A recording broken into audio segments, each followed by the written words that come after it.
வணக்கம் அன்பர்களே. நாம சென்ற சில பகுதிகளாக களபிரரின் ஆட்சி குறித்து பார்த்து வருகின்றோம்.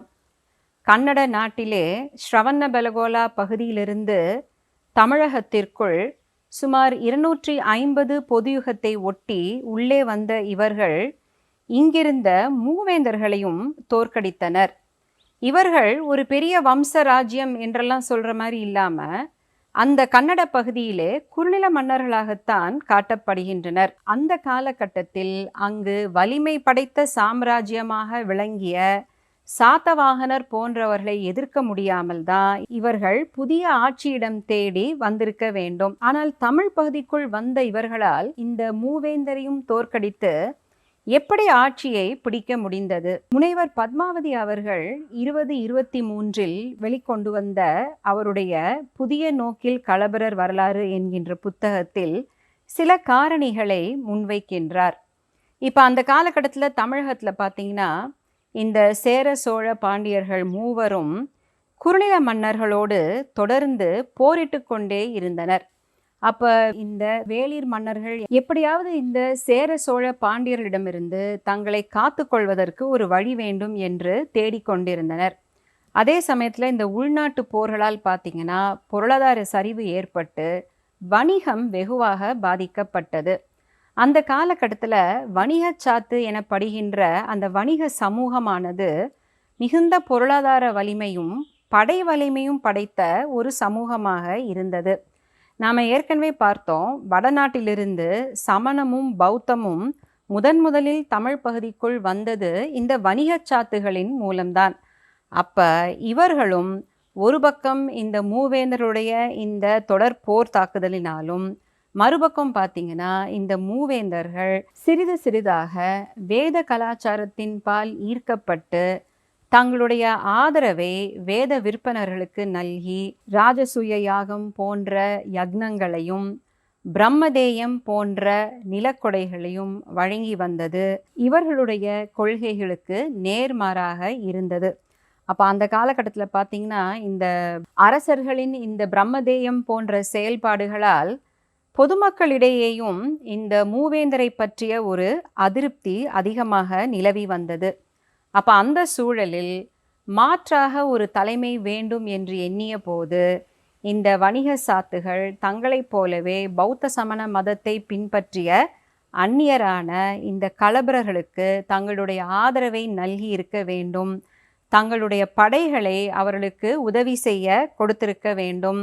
தொடர்ந்து இந்த வேளிர் குறுநில தலைவர்களும் களபிரர்களுக்கு தங்கள் ஆதரவை நல்கி இதன் விளைவாக களபிரர் தமிழ்நாட்டிற்குள் வந்து தங்கள் ஆட்சியை நிறுவி இருக்க வேண்டும். இப்படி உள்ளே வந்த களபிரர் மதுரையிலிருந்து பாண்டியர்களை நீக்கியும் சோழர்களை புகாரிலிருந்து நீக்கியும் தொண்டை நாட்டின் சில பகுதிகள் மிக முக்கியமாக காஞ்சிபுரம் இவற்றிலும் தங்கள் ஆட்சியை நிறுவினர். 3ஆம் நூற்றாண்டு பொதுயுகத்திலிருந்து 6ஆம் நூற்றாண்டு பொதுயுகம் வரை நடைபெற்ற இவருடைய 300 ஆண்டுகால ஆட்சியை தமிழகத்தின் இருண்ட காலம் என்று வரலாற்று ஆசிரியர்கள் வழங்கி வந்தனர். இதற்கு ஒரு காரணம், உண்மையிலேயே இவர்கள் ஆட்சி குறித்த தரவுகள் எதுவுமே கிடைக்காத நிலை. ஆனால் இதற்கு மற்றொரு காரணம், பின்னாடி வந்த ஆட்சியாளர்கள் எப்படி வேள்விக்குடி செப்பேட்டிலலாம் இந்த களபிரர்களை கொடுங்கோல் ஆட்சியாளர்களாக வைதிகத்திற்கு எதிர்ப்பாளர்களாக காட்டியிருந்தனர் அப்படிங்கிறத பார்த்தோம். அப்போ இது போன்ற செப்பேடுகளை நம்பி பின்னாடி வந்த அறிஞர்களும் இந்த களபிரரை கொடுங்கோல் ஆட்சியாளர்களாகவும் அவர்கள் ஆட்சி செய்த காலத்தை இருண்ட காலமாகவும் வெகுநாள் வரை கருதி வந்தனர். கருநடவேந்தர், வடுக கருநாடர், கலியரைசர், கலிப்பகை என்று பல பெயர்களால் இவர்கள் அழைக்கப்பட்டனர். கலி என்கின்ற சொல் தமிழிலே கொடுமையை குறிப்பதால் கலியரைசர் என்பது கொடுங்கோல் ஆட்சியாளர்கள் என்று பின்னாளில் தமிழறிஞர்கள் சிலர் கருதினர். ஆனால் கலி அப்படிங்கிறது இந்த இடத்துல கலிகுலம் எனப்படுகின்ற ஒரு குலப்பெயராகத்தான் அவர்களுக்கு வழங்கப்பட்டது. 20ஆம் நூற்றாண்டின் பின்பகுதியிலே களபிரர்கள் வெளியிட்ட கல்வெட்டுக்களும் பிற கல்வெட்டுக்களும் கண்டுபிடிக்கப்பட்ட பிறகு இவர்களுடைய ஆட்சி குறித்த பல புதிய செய்திகள் வெளிவந்த பிறகு இவர்களுடைய ஆட்சியை மீள்பார்வை செய்து புதிய கருத்தாக்கம் உருவாக்குவதற்கு நம்மால் முடிந்துள்ளது. நாம் இவர்கள் ஆட்சியில் எப்படி இவங்க எல்லா மதங்களையும் ஒன்றாக பாவித்தார்கள் என்பது குறித்தும், தமிழ் மொழிக்கும் இலக்கியத்திற்கும் அவர்கள் ஆதரித்து வந்த சமண பௌத்த சங்கங்களின் மூலம் அவர்கள் செய்த சேவைகள் பற்றியும், கலைக்கும் கட்டுமான பணிக்கும், குறிப்பாக டெம்பிள் ஆர்கிடெக்சர் என்று சொல்லக்கூடிய கோயில் கட்டுமான பணிகளுக்குமே இவர்கள் ஆற்றிய தொண்டு பற்றி நாம சில பகுதிகளாக பார்த்து வந்தோம். மங்கலங்களை அமைத்து அவற்றிற்கு நடுவில் மன்றங்கள் நிறுவி அங்கு ஒரு பிடாரி அம்மனை வைத்து அவர்கள் ஆட்சி செய்த முறை பற்றியும், எப்படி இந்த மாதிரி ஒரு ஆட்சி முறை பின்னால் வந்த மன்னர்களுக்கு ஒரு முன்மாதிரியாக இருந்தது என்பது குறித்தும் நாம விரிவாக பார்த்தோம். இப்படி தமிழ் பகுதிக்குள் ஆட்சி அமைத்த இந்த களபிரர்களுக்கு இங்கிருந்த வேளிர் குறுநில தலைவர்களும் வணிக சாத்துக்களும் தொடர்ந்து ஆதரவு அளித்ததால் தான் இவர்களால் இங்கு 300 ஆண்டு காலம் வெற்றிகரமாக ஆட்சி செய்ய முடிந்தது. இந்த பகுதியில நாம எப்படி தமிழகத்திலே களபிரர் ஆட்சியானது ஒரு முடிவுக்கு வந்தது என்பது குறித்து பார்ப்போம்.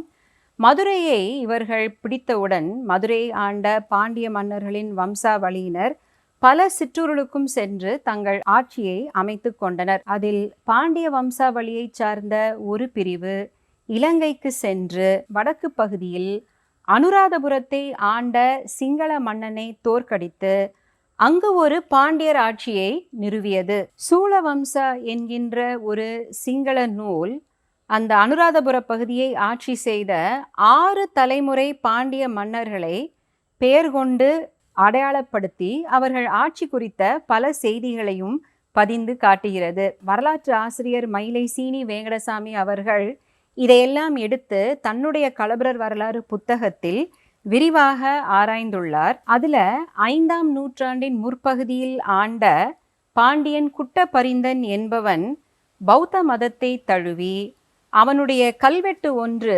அனுராதபுரத்தில் கண்டெடுக்கப்பட்டுள்ளது. அந்த கல்வெட்டில் அவனுடைய மனைவி அந்த பகுதியிலே ஒரு பௌத்த விகாரை அமைப்பதற்கு பொருளுதவி செய்தது பற்றி குறிப்பு வருகிறது. தொடர்ந்து இந்த சூழவம்சம் காமிக்கிற அந்த வரலாற்று போக்க பார்த்தீங்கன்னா மிகவும் கொடுமையாக, பதவிக்காக மகன் தந்தையை கொல்வதும், மனைவி கணவனை கொல்வதும், சகோதரர்கள் ஒருவரை ஒருவர் கொல்வதுமாக ஒரு நாடகம் போல் செல்கிறது. ஆனால் நமக்கு ரொம்ப முக்கியமான ஒரு செய்தி என்ன அப்படின்னா, 6ஆம் நூற்றாண்டின் முற்பகுதியில் வருகின்ற மொக்கல்லானன் என்கின்ற பெயரை உடைய ஒரு பாண்டிய மன்னன். இவன் என்ன பண்றான்னா, சமண சமயத்தை தழுவுகின்றான். தன்னுடைய சகோதரனை தோற்கடிப்பதற்காக அப்போது மதுரையில் ஆட்சி செய்து கொண்டிருந்த களபிர மன்னனின் உதவியை நாடுகின்றான்.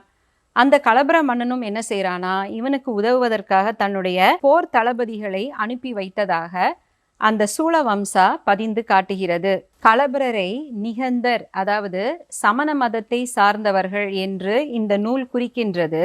தொடர்ந்து பார்த்தீங்கன்னா இந்த நூல்ல எப்படி பாண்டிய மன்னர்கள் சமண சமயத்தை தழுவினார்கள் என்கின்ற குறிப்பும் இருக்கிறது. இப்போ நாம ஏற்கனவே பார்த்திருக்கோம், சமய குரவரான திருஞான சம்பந்தர் 7ஆம் நூற்றாண்டில் பாண்டிய நாட்டிற்கு வருகை தந்தபோது அங்கு ஆட்சி செய்து கொண்டிருந்த நின்ற சீர் நெடுமாறன் அவன் சமண சமயத்தை சார்ந்தவனாகத்தான் இருந்தான். களபிரர் ஆட்சியை முதலில் முடிவுக்கு கொண்டு வந்தவர்கள் பாண்டிய மன்னர்கள் தான். எப்படி 6ஆம் நூற்றாண்டின் நடுப்பகுதியிலே கடுங்கோன் பாண்டியன் என்பவன் மதுரையில் இருந்த களபிர மன்னனை தோற்கடித்துவிட்டு மதுரையை பிடித்தான் என்கின்ற செய்தியை நாம பாண்டியர் செப்பேடுகளிலிருந்து தான் தெரிந்து கொள்கின்றோம். இந்த செய்தியை தருகின்ற வேள்விக்குடி செப்பேட்டில் இந்த கடுங்கோன் பாண்டியன் மானம் பேர்த்த தானை வேந்தன் மற்றும் மானம் பேர்த்தருளிய கோன் முதலிய பட்ட பெயர்களால் போற்றி புகழப்படுகின்றான். இப்ப சோழ நாட்டுக்கு வந்தோம்னா, களபிரர்கள் சோழர்களை தோற்கடித்து புகார் நகரை தங்கள் வசமாக்கி கொண்டதை நாம பார்த்தோம். தோற்கடிக்கப்பட்ட சோழ வம்சாவளியினர் என்ன செய்றாங்க, உறையூரில் சென்று தங்கள் ஆட்சியை அமைக்கின்றனர். சோழர் கால தலைநகராக சங்க காலத்தில் புகழ்பெற்று விளங்கிய இந்த உறையூரானது அந்த காலகட்டத்தில் மிகவும் பலம் குன்றி இருந்தது. இந்த பாண்டியர்களில் எப்படி ஒரு பிரிவினர் இலங்கைக்கு சென்றார்களோ அதுபோல் சோழர்களில் ஒரு பிரிவினர் வடக்கே ஆந்திர பகுதிக்குள் சென்று தங்கள் ஆட்சியை அமைத்தனர். அந்த வம்சாவளியினருக்கு ரேநாட்டு சோழர் என்று பெயர். சோழர் அப்படிங்கிறது தெலுங்குல வந்து சோழர் என்று மாறுகிறது. அவர்களும் பல நூற்றாண்டுகள் அங்கு ஆட்சி செய்து அவருடைய கல்வெட்டு சாசனங்கள் தெலுங்கு மொழியிலேயே இருக்கின்றன. அதில் பார்த்தீங்கன்னா அவர்கள் தங்களை கரிகால சோழனின் வம்சாவளியினர் என்று பெருமையுடன் கூறிக்கொள்வதை பார்க்கலாம். அந்த காலகட்டத்தில் தமிழகத்திற்கு வடக்கே இருந்த மற்றுமொரு மிகப்பெரிய ராஜ்யம் பல்லவ ராஜ்யம். அப்போ இந்த பல்லவர்கள் என்ன செய்கிறாங்க, தமிழ் பகுதிக்குள் வந்து தொண்டை நாட்டிலே காஞ்சிபுரத்தில் ஆட்சி செய்து கொண்டிருந்த களபிரரை தோற்கடிக்கின்றனர். ஏறத்தாழ 575 பொது யுகத்தில் சிம்மவிஷ்ணு பல்லவன் என்கின்ற பல்லவ மன்னன் காஞ்சிபுரத்தை பிடித்த செய்தியை அவனுடைய பள்ளன் கோயில் மற்றும் வேலூர் பாளையம் செப்பேடுகள் கூறுகின்றன. தொடர்ந்து இந்த செப்பேடுகளில் பார்த்தீங்கன்னா எப்படி வந்து பல்லவர்கள் சோழ நாட்டிற்குள் புகுந்து காவிரி கரையை ஒட்டிய செழிப்பான பகுதிகளை எல்லாம் தங்கள் ஆட்சிக்கு கீழ் கொண்டு வந்தனர் என்கின்ற செய்தி பதியப்பட்டிருக்கிறது. அப்போ அந்த காலகட்டத்தில் இந்த காவிரி பகுதிகள் எல்லாமே வந்து களபிரர் ஆட்சியின் கீழ் இருந்தது. சோழர்கள் அவர்களுக்கு கீழடங்கிய சிற்றரசராகத்தான் இருந்தனர். அப்போ இந்த பகுதிகளை பல்லவர்கள் களபிரரிடமிருந்து மீட்ட பிறகு களபிரரின் கீழ் இருந்த இந்த சோழர்கள் பல்லவர்களின் கீழ் குறுநில மன்னர்களாக தொடர்ந்து ஆட்சி செய்தனர். ஏறத்தாழ இன்னொரு 300 ஆண்டுகள் கழித்துதான் இம்பீரியல் சோழாஸ் என்று சொல்லக்கூடிய மாபெரும் சோழ ராஜ்யம் காவிரி பகுதியிலே உருவாகியது. இப்படி மதுரையிலிருந்தும் புகாரிலிருந்தும் இந்த களபிரர்கள் விரட்டியடிக்கப்பட்ட போதிலும் அவர்கள் முற்றிலுமாக மறைந்துவிடவில்லை. அவர்களும் பல சிறு பகுதிகளிலே ஆட்சி அமைத்து தொடர்ந்து தமிழகத்திலே ஆட்சியில் இருந்தனர். இது எப்படி நமக்கு தெரியுது அப்படின்னா, பின்னாளில் வெளிவருகின்ற பல்லவர் மற்றும் சாளுக்கிய நாட்டை சார்ந்த செப்பேடுகளிலும் கூட இந்த களபிரர்களின் பெயர் மீண்டும் மீண்டும் வந்து கொண்டே இருக்கின்றது. பல்லவர்களின் மிக முக்கியமான செப்பேடுகள் 30. அதில் ஒன்று காசக்குடி செப்பேடு. இது சிம்மவிஷ்ணு பல்லவனுடைய செப்பேடு. அவனுடைய ஆட்சி காலமானது ஒரு 556 589 பொது யுகம் என்பதை காண்பித்து எப்படி வந்து சிம்மவிஷ்ணு பல்லவன் சோழ கேரள மாளவ மன்னர்களோடு களபிர மன்னர்களையும் தோற்கடித்தான் என்று பதிகின்றது. தொடர்ந்து பார்த்தீங்கன்னா 7ஆம் நூற்றாண்டில் ஆட்சிக்கு வருகின்ற முதலாம் பரமேஸ்வரவர்ம பல்லவன், இவனுடைய கூரம் செப்பேட்டிலும் எப்படி இவனும் சோழ கேரள பாண்டிய மன்னர்களையும் களபிரர்களையும் வென்றான் என்று பதிந்து காட்டுகிறது. இப்படி கேரள மன்னர்கள் பற்றிய செய்தி வரும்பொழுது நமக்கு என்ன புரியுது அப்படின்னா, சேரர்களும் அந்த காலகட்டத்தில் ரொம்ப வலிமை குன்றி இருந்திருக்கின்றார்கள். தொடர்ந்து 8ஆம் நூற்றாண்டின் நடுவிலே வருகின்ற 2ஆம் நந்திவர்ம பல்லவனின் செப்பேடுகள் கிட்டத்தட்ட களபிரர் ஆட்சி புகாரிலிருந்து விலக்கப்பட்டு 200 ஆண்டுகள் கழித்து வருகின்ற புல்லூர் செப்பேடு மற்றும் பட்டத்தாள் மங்கலம் செப்பேடு. இந்த 2 செப்பேடுகளிலும் பல்லவர்கள் களபிரர்களை வென்றதாக செய்தி இருக்கின்றது. அதுபோல் சாளுக்கிய மன்னர்களை எடுத்துக்கொண்டால் 7ஆம் நூற்றாண்டில் வருகின்ற வினயாதித்த சாளுக்கியன், இவனுடைய ஹரிஹர செப்பேட்டில் அவன் களபிர மன்னர்களை தோற்கடித்ததாக குறிப்பு இருக்கின்றது. தொடர்ந்து நிறைய சாளுக்கிய மன்னருடைய செப்பேடுகள்லையும் களபிரர் பேர் இடம்பெற்று கொண்டே வந்து இறுதியாக 8ஆம் நூற்றாண்டில் ஆட்சிக்கு வருகின்ற விக்ரமாதித்ய சாளுக்கியன், இவனுடைய செப்பேட்டிலும் அவன் களபிரரை வென்றதாக பதிந்து காட்டப்படுகிறது. அப்போ இதிலிருந்து என்ன தெரியுது அப்படின்னா, களபிரர்கள் குறுநில மன்னர்களாக சிறிய பகுதிகளிலிருந்து ஆட்சி செய்த போதிலும் வலிமை படைத்தவர்களாக தொடர்ந்து இந்த பல்லவர்கள் சாளுக்கியர்கள் போன்ற பெரும் சாம்ராஜ்யங்களுக்கு அச்சுறுத்தலாக இருந்திருக்க வேண்டும். தொண்டை மண்டலத்திலும் பிற பகுதிகளிலும் தங்கள் ஆட்சியை மீண்டும் கொண்டு வருவதற்கு இந்த களபிரர்கள் முயன்றிருக்க வேண்டும். அதனால தான் இவர்களை தோற்கடித்த செய்தியை இந்த பல்லவர்களும் சாளுக்கியர்களும் தங்கள் செப்பேடுகளிலே பதிந்து காட்டினர். இந்த களபிரர் வம்சத்தோடு தொடர்புடைய மற்றொரு குறுநில ஆட்சியாளர்கள் முத்தரையர். ஒரு 6ஆம் நூற்றாண்டிலிருந்து 9ஆம் நூற்றாண்டு வரை வலிமை படைத்தவர்களாக இந்த முத்தரையர்கள் தஞ்சாவூர், திருச்சி மற்றும் புதுக்கோட்டை பகுதிகளை ஆண்டதாக வரலாறு நமக்கு காட்டுகின்றது. இந்த முத்தரையரை பற்றிய ஒரு முற்கால குறிப்பு அப்படிங்கிறது எங்க வருதுன்னு பார்த்தீங்கன்னா, ரொம்ப ஆச்சரியமா 11 கீழ் கணக்கு நூல்களிலே காலத்தால் முந்தியதான நாலடியாரில் வருகிறது. சமண முனிவர்களால் இயற்றப்பட்ட ஒரு 400 பாடல்களின் தொகுப்பு நாலடியார். இதுல பெரும்பான்மையான பாடல்கள் களபிரர் ஆட்சியின் போது இயற்றப்பட்டிருக்க வேண்டும் என்பது புரிதல்.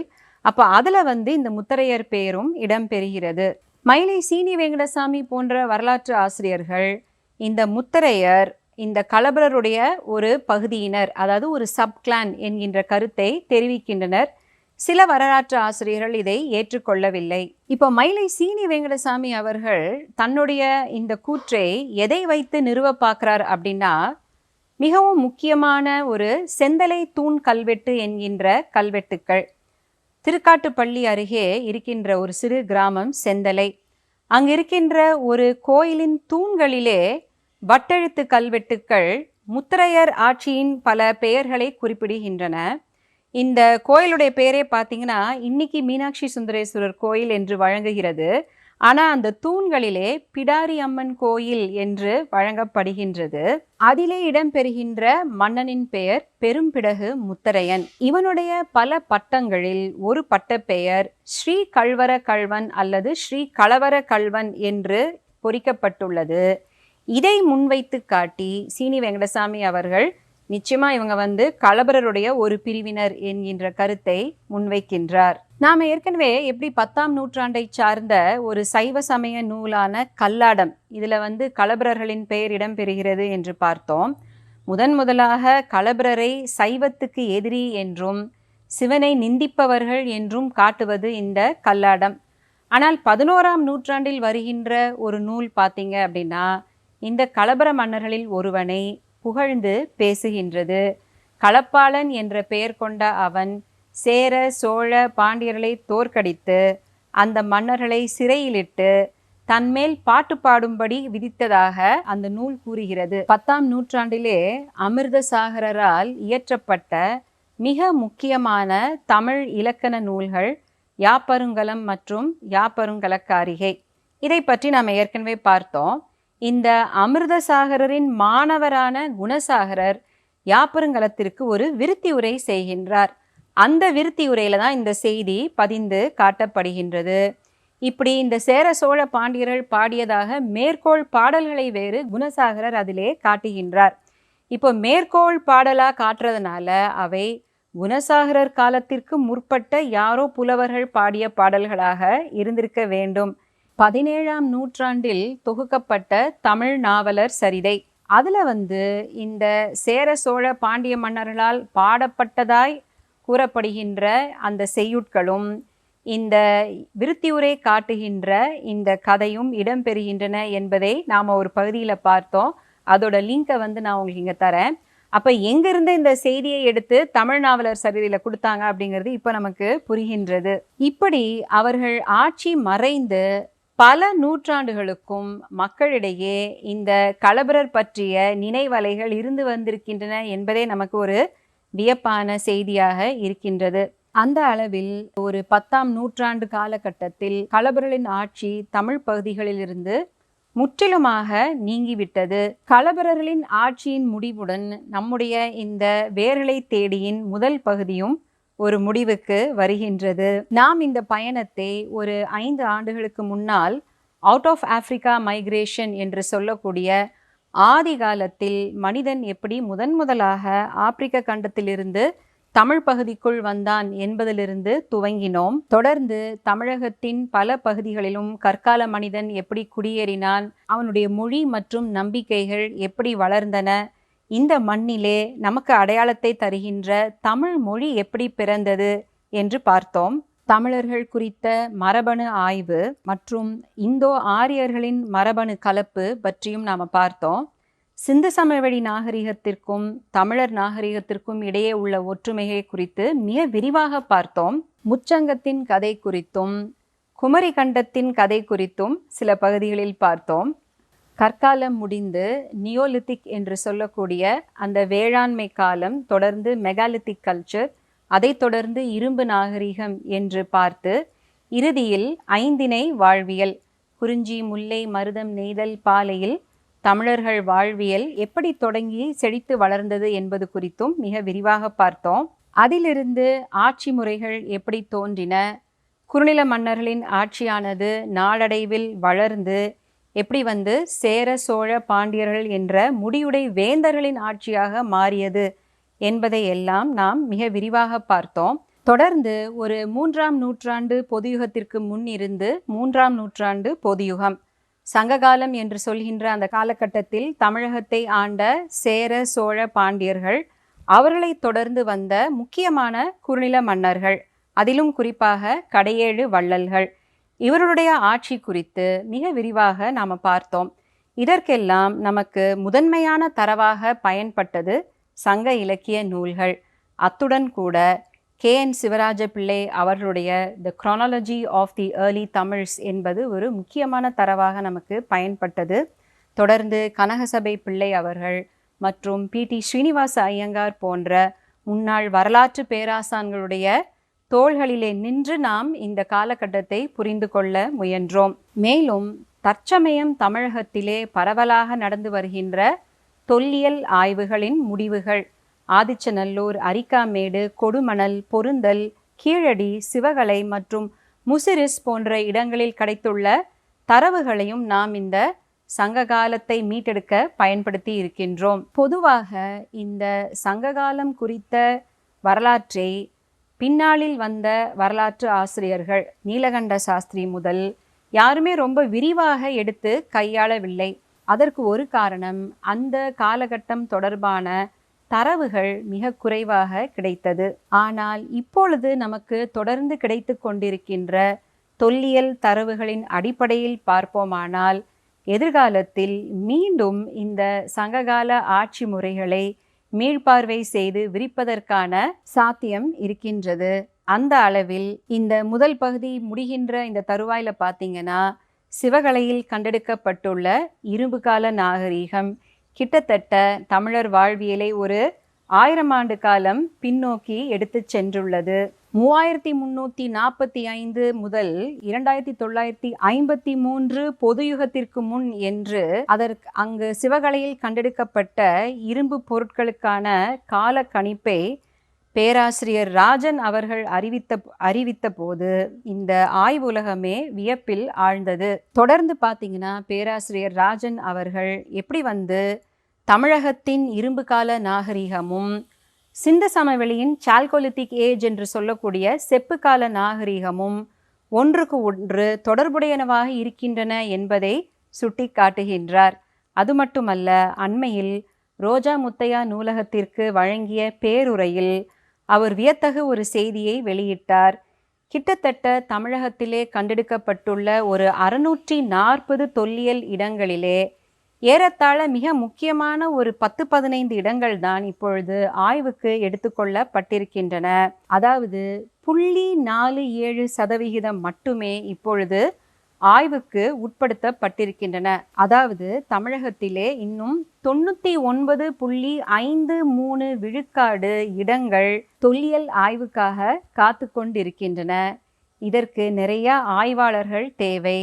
இன்றைய இளைய தலைமுறையினரில் எத்தனை பேர் தொல்லியல் துறையை எடுத்து படிக்க முன் வருகின்றனர் என்பது ஒரு கேள்வி. அடுத்தபடியாக பார்த்தீங்கன்னா, தமிழகத்தை பொறுத்தவரையில் தொல்லியல் துறைக்கான நிதி பற்றாக்குறை. ஆனால் அதையும் மீறி இன்று தமிழருடைய ஆன்டிகிட்டி என்று சொல்லக்கூடிய பழங்காலம் என்பது பின்னோக்கி சென்று கொண்டிருக்கின்றது. அந்த அளவிலே நாம் களபிரர் வரலாறோடு இந்த வேரலை தேடியின் முதல் பகுதியின் நிறைவுக்கு வருகின்றோம். களபிரர் பற்றி 1-2 பகுதிகள் மட்டுமே செய்ய வேண்டும் என்று எத்தனித்து தொடங்கிய பின் அவர்களை பற்றி இத்தனை சுவாரஸ்யமான தரவுகள் இருந்தது. எனக்கு மிகவும் ஆச்சரியமாக இருந்தது.